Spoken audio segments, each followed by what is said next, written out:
Good morning. All right, we'll start the recording. So we were going to talk about PMI today and just what is it, why is it, what would be important about knowing how to explain it and the stigma behind it, the benefits of it. Especially, I think this is the number one thing that as an advisor, you're going to need to know what to explain when your client says, hey, we're saving up for a big down payment to avoid PMI, or we've got 15 grand right now and we need to get to 50 grand before we can go buy our house.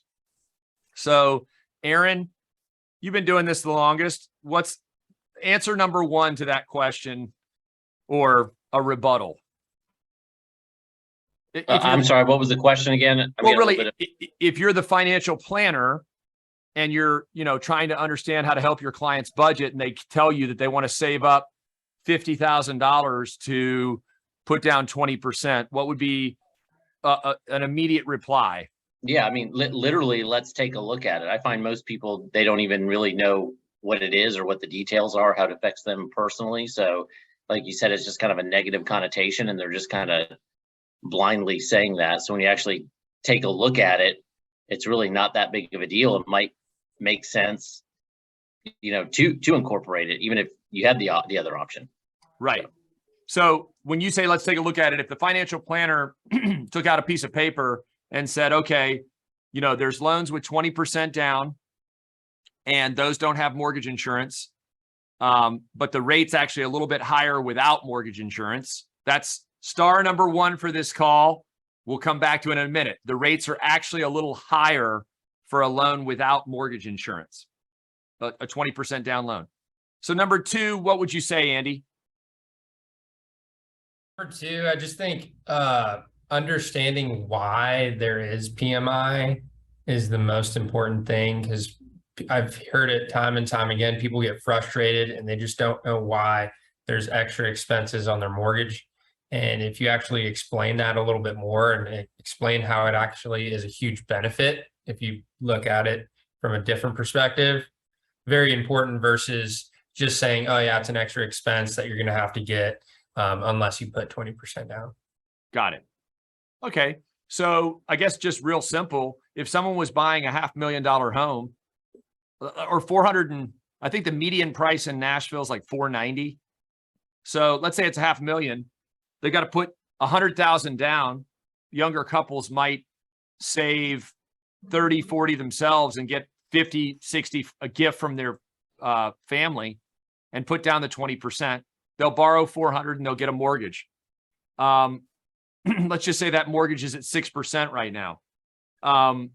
If they put down, we can use this example. And if anybody wants to do a little screen share and type the numbers up, or we can just send a little sample out afterwards with, if anybody wants it, 5% down on a $500,000 is 25,000. 10% down is 50,000. 15% down is 75,000. But let's just use the 5% down example.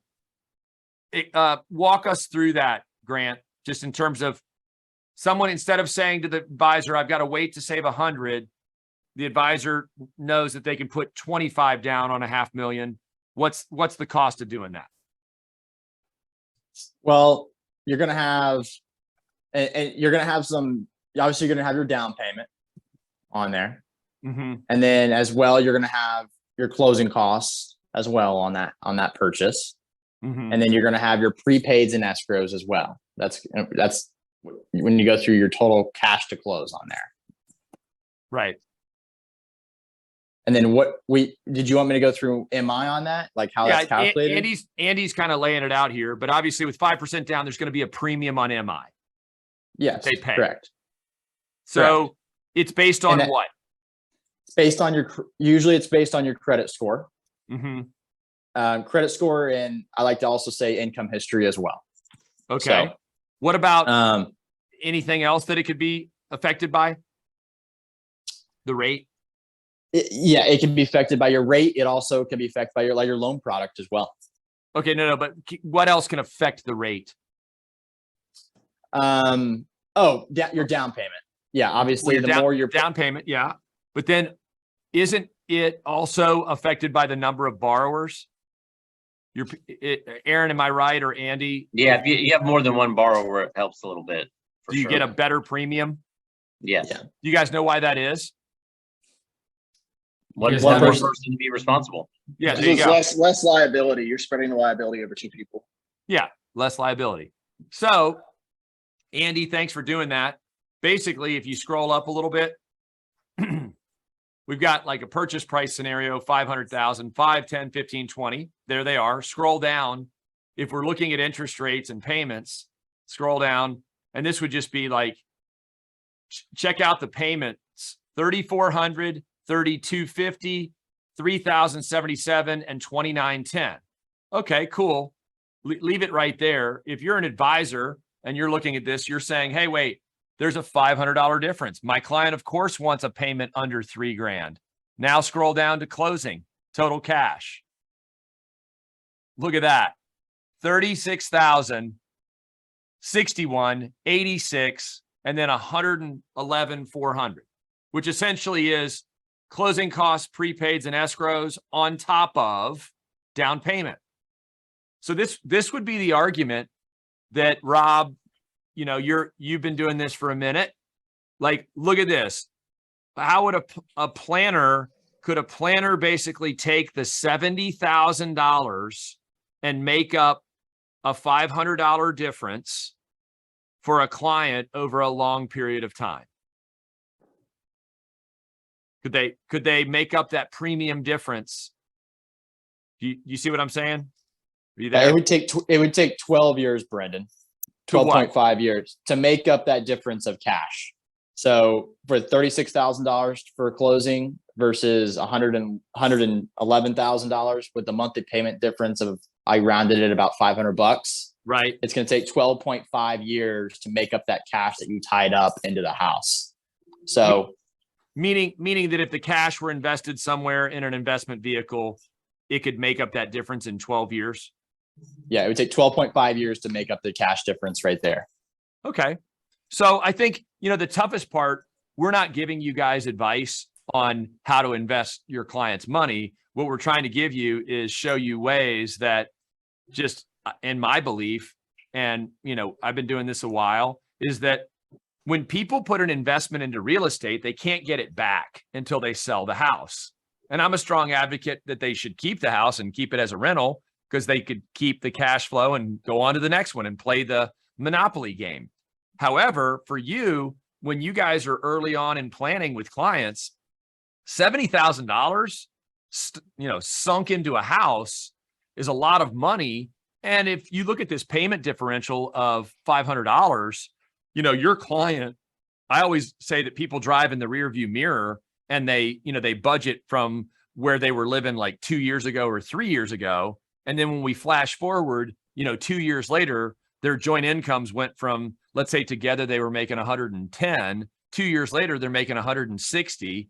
Yeah, they might start to have kids and they have expenses, but this $500 payment gap is no big deal to them because, they did keep the 70,000 out of the property and put it with you and in play in other investments. So anybody, Grant, Andy, Rob, McCain, or Aaron, can you guys speak to that on just seeing if clients keep their cash, they're typically better off, especially from a planning perspective?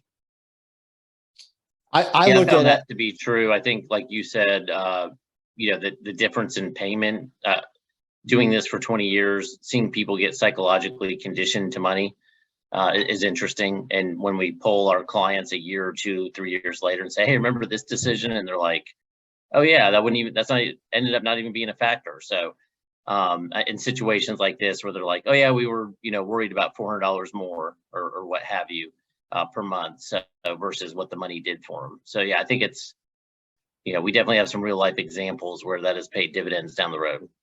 Nice. Grant, you were saying something?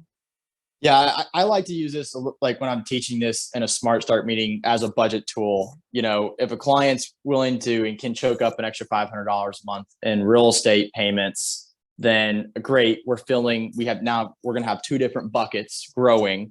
if you have 75 grand that you put into an IRA, if you had about a 6% return, I mean, you're making about $4,500 a year with your advisor. While with $500 a month more is about $6,000 more a month. Six grand more for the whole year. So Right. you're negative about 1,500, but over time, like Aaron's saying, you have 2 buckets growing. Right. You're gonna feel a lot better off, and obviously you're gonna be a little more allocated. Also, let's say the worst case scenario, something happens. I mean, clients like to have access to their cash. So Yeah. Well, they cash is king, and especially Mm-hmm. in the world of investments and insurance, it takes your client. How long does it take a client under 30 years old to save 70,000 liquid dollars? It take a long, long time, so, Yeah. Well, Yeah, I one- think one something quick- I think something that we don't really talk about enough is that ease of access and liquidity. yeah. I mean, if you want to get the money out of, if you want to get your, principal out of your house, you're gonna have to refi or sell. Right. Yeah. So, And I that's mean, going to be it's- that's going to be an expense. Correct. So I think that it's not cheap to get your money out of this if you decide to sink it into it. And then at the same time, it's not easy. So Yeah. Just so an advisor would know how to, PMI is credit score driven. Obviously it's down payment driven. It goes away. So go back to that example, Andy, just real quick.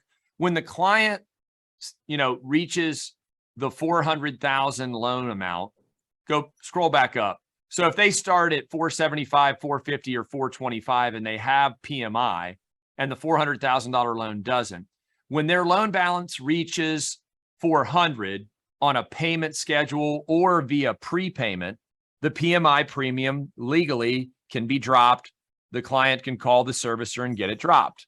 The other way, just was on a phone call with a client I had just helped, true story, walking in before we hit record on this. And she's been in her house 18 months. She put down 10% and she goes, hey, I'm going to call the servicer and see if I can get the PMI dropped.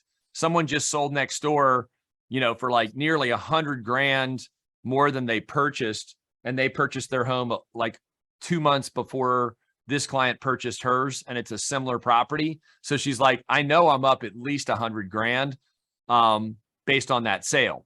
So we'll see. And her premium, she had good credit. So her premium wasn't a ton, but once a client can, use PMI, maybe get the premium dropped because they can internally, it's not really a refinance. It's just a request to drop the PMI.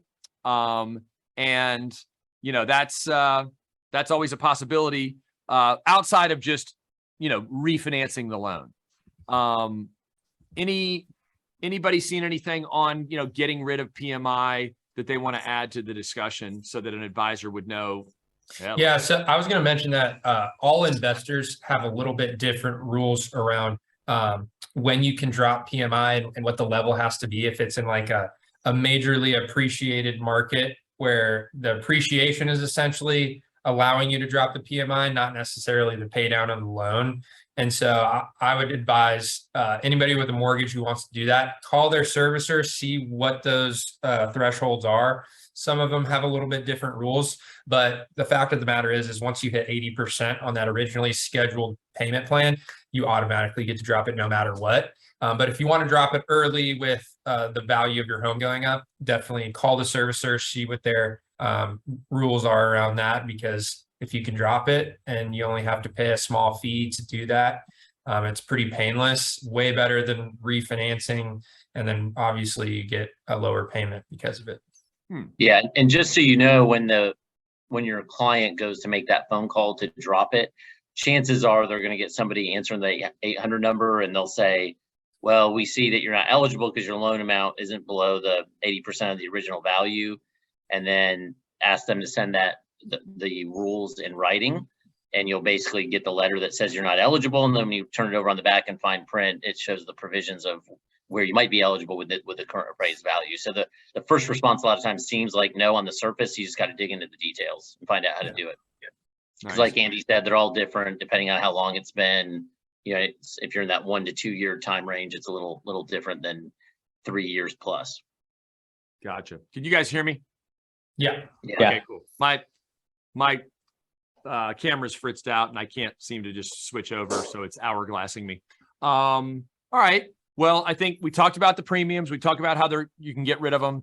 I think the biggest thing, the hardest conversation to have, and we can close out with this because we've been going hard for 14 minutes, is, when your client's like, oh, I'm not going to pay for PMI, and they're immediately negative about PMI. What's the best answer to help them understand? Is there a good 20-second intro to PMI that could help an advisor explain to a client who might have just heard this from like Dave Ramsey or, something on the radio, specifically Dave Ramsey, because he talks about it a lot, or just in general, the negative stigma. And then the client's kind of almost brainwashed to thinking that PMI is bad. Any thoughts on this? Any way to combat it? Any way to really educate them quickly? I would just say, yes, there is a negative stigma out there about it. However, when you look at it, it can be utilized as a tool to punch your ticket into real estate investment, as opposed to renting and getting zero return.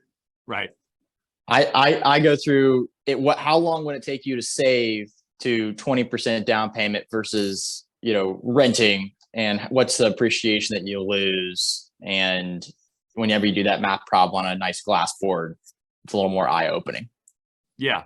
So just to actually show them the numbers. Just show them the numbers. It's really simple math.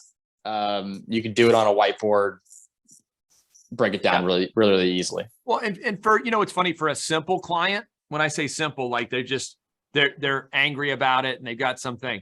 And let's say they make less than 100 and the threshold for deducting PMI is 105 or 110,000 or 100. I thought it was 120. I thought it went up. Let's just say it's 110,000. So if you have a client that is telling you, hey, I want to save up 20% and they make 90 grand and they've got great, here, I'm trying to stop it. And they've got great, it won't let me, when I hover over the screen, it is hourglassing me. Let's see if that worked. It's been frozen for a while. Yeah, it's doing it again. Sorry. I think Brennan, like a lot of times when you're doing it though, like let's just in a situation, let's just say it was $3,000 for rent and $3,000 for your mortgage. A lot of people, if they don't understand renting versus owning on a very high level, they forget that you have your principal is really just kind of like you're a bucket inside your house. That's not really included in your costs. So when you break it down like that, and then you also add PMI on that, it's a really good math problem when a client sees it, and it's a little more eye-opening. They realize, okay, I've actually lost $20,000 by waiting.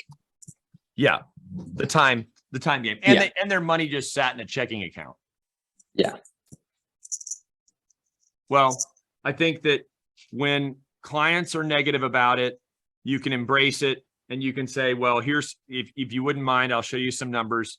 I think if you're listening to this call or watching this video, we're always available to call to walk people through, because that tool that Andy was just showing you, the mortgage scale, the numbers don't lie. And when clients see those numbers, that's when they become somewhat enamored with, like, wait a minute, that is a lot of money. And that payment differential isn't that much. So it's a budget versus cash in bank kind of balance. And that's always something that you guys as advisors can take over and tell them what you feel to be the best route. Andy, you just put a couple things up on there. Yep. Yeah. Outside of the history of PMI, which we don't need to talk about, which, by the way, you guys know this, that one of the best PMI companies, Northwestern Mutual, essentially it was like birthed from Northwestern Mutual in Milwaukee, I think like a couple blocks from your headquarters, when PMI companies like were going out of business, because PMI started in the late 70s. And then MGIC, Mortgage Guarantee International Corporation, like was going out of business, and Northwestern Mutual bailed them out and owned them for a while, and then like sold them back to their shareholders. So I think one of the most reputable mortgage insurance companies is based in Milwaukee, and Northwestern essentially kept them afloat for a while. we'll have to sharpen our pencil on the history of it, but I know that 87% of what I just told you is true. I just don't know the dates. And someone from MGIC actually told me that story about their affiliation with Northwestern Mutual, which I thought, what a small world, you know? All right. Well, boys, McCain, anybody have anything to add? Any sexy part for PMI that we can tell any of the advisors, the men and women that are out there on the front lines of Northwestern trying to, you know, essentially educate their clients every day?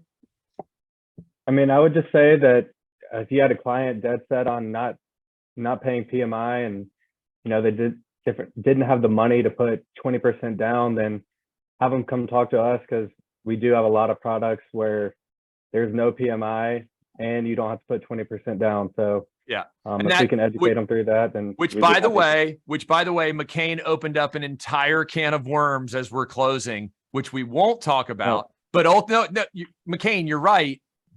All those are hybrid loans where the PMI is baked into the interest rate that the bank's offering.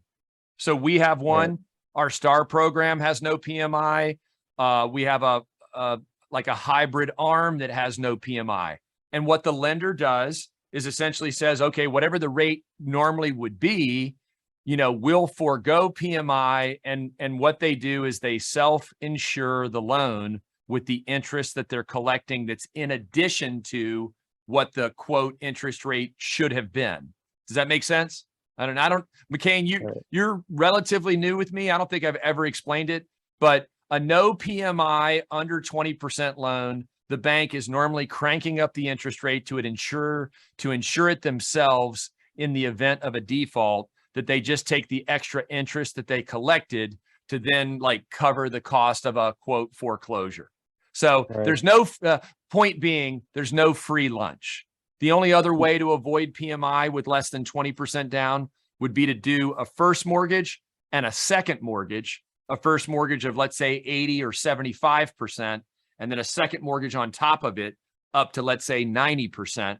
So like it's called they called them 80-10 and then 10% down, or a 75-15 and then 10% down.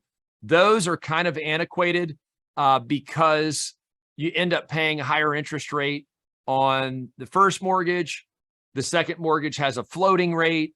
And now with PMI being so credit sensitive and so cheap, like someone with an 800 credit score would be crazy to do a first and a second mortgage versus just one loan with PMI, especially now that PMI can be dropped. You can do what Andy and Aaron said about calling the servicer and getting rid of it relatively quickly.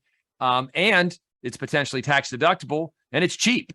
So hopefully this was helpful for you guys. We're always going to be a resource for you with these PMI questions, because they can get pretty technical pretty fast. And you can get some clients that you're meeting with that throw up a huge roadblock in your fact finder meetings. And we want to shorten that time for you to where those people that put the monster, I'm buying a house and I'm saving 20% and you're not going to convince me otherwise, send them over to us. We'll show them the numbers and be very neutral about it. And instead of attacking them for possibly being dumb, we're going to smile and go, wait a minute, you should take a different approach and look at this as a possible benefit. So hopefully this was helpful, and thank you guys for watching.